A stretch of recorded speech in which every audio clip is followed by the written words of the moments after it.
ने कहा कि स्पष्ट बहुमत कांग्रेस एनसी को और 5 ने कहा कि त्रिशंकु।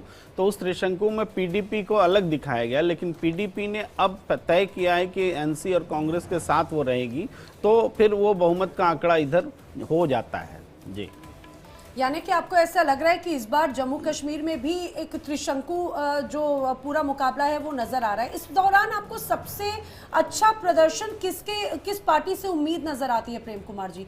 क्योंकि जैसे राहुल जी भी कह रहे हैं कि भाई इस बार माना जा सकता है कि कांग्रेस अति उत्साहित है, लोकसभा में अच्छे प्रदर्शन रहे और उसी तरह से प्रदर्शन की उम्मीद जो है फिलहाल जम्मू कश्मीर या हरियाणा में उम्मीद की जा रही है कांग्रेस की। देखिए, मेरा तो मानना है कि ओवरऑल देखा जाए पूरा चुनाव ही कांग्रेस वर्सेस बीजेपी हुआ है, चाहे जम्मू कश्मीर हो चाहे हरियाणा हो।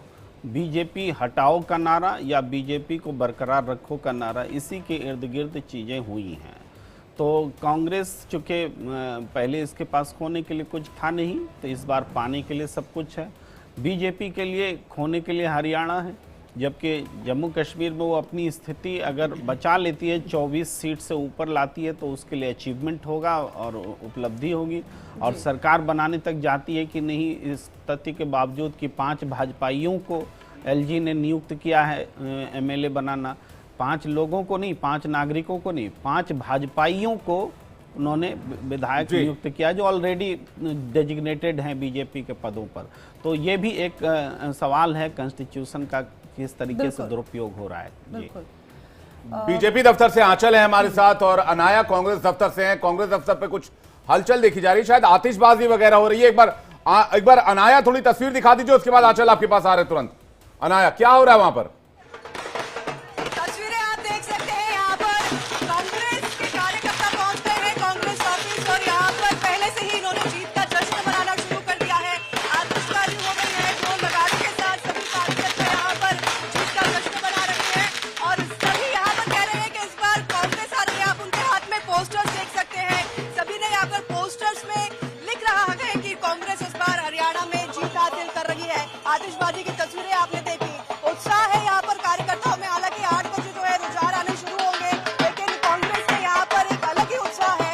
ढोल नगाड़े आप देख रहे हैं यहाँ पर बजाए जा रहे हैं, शंखनाद के साथ शुरुआत हो गई है। यहाँ पर कांग्रेस के कार्यकर्ता पार्टी ऑफिस के बाहर है, आप हाथों में उनके होर्डिंग्स देख सकते हैं। यहाँ पर सभी नारे लगाए गए हैं और यहाँ पर लिखे गए हैं कि कांग्रेस इस बार बहुमत के साथ सरकार बना रही है। हरियाणा में अगर संभव हो तो ये कांग्रेस कार्यकर्ताओं से पूछेगा किस राज्य के लिए सबसे ज्यादा उत्साहित हैं। ठीक है, ठीक है, ये जश्न की तस्वीरें नजर आ रही है। लेकिन इस समय हमारे साथ में बीजेपी दफ्तर का क्या हाल है ये बताने के लिए मौजूद है हमारी साथी आंचल, और उनके साथ में बीजेपी प्रवक्ता भी मौजूद हैं। आंचल, जरा बीजेपी दफ्तर की भी बात बताइए, कितनी तैयारी है, कितना उत्साह है और क्या दावे हैं इनके? देखिए, बीजेपी कभी भी शुरुआती दौर में उत्सव नहीं मनाती है। जैसे कि बीजेपी का एक ट्रेंड रहा है कि जब रुझान आने शुरू हो जाते हैं, अब जब ये लगता है कि जीत जो है वो पुख्ता होती जा रही है, उसके बाद जश्न का माहौल यहाँ नजर आता है। हालांकि देखिए, अभी कोई उत्सव का माहौल नहीं है, नेताओं का आवागमन शुरू हो चुका है। और जैसे कि मेरे साथ में भारतीय जनता पार्टी के जो राष्ट्रीय प्रवक्ता है प्रदीप भंडारी है, चलिए इन्हीं से जान लेते हैं कि आखिरकार इतना सूना क्यों है बीजेपी दफ्तर आज। देखिए, सुना नहीं है, अभी काउंटिंग शुरू भी नहीं हुई है। हम आश्वस्त हैं कि जम्मू कश्मीर के अंदर हमारी सरकार बनने जा रही है और हरियाणा के अंदर जो एग्जिट पोल्स हैं, जैसे छत्तीसगढ़ चुनाव 2023 के अंदर अगर आपको याद होगा कि कांग्रेस पार्टी ने सुबह 9 बजे से 10 बजे से ही आतिशबाजी शुरू कर दी थी कि भूपेश बघेल जी सरकार में आएंगे, और फिर 11 बजे के बाद जब नतीजे स्पष्ट हुए तो भारतीय जनता पार्टी की सरकार बनेगी। भारतीय जनता पार्टी ने लॉन्गेस्ट सर्विंग सरकार हरियाणा के अंदर दी है और आप जब नतीजे आएंगे तो आप देखेंगे हरियाणा में तीसरी बार भारतीय जनता पार्टी की सरकार बनेगी और भारतीय जनता पार्टी लेड कोalition ही जम्मू कश्मीर के अंदर सरकार बनाएगा।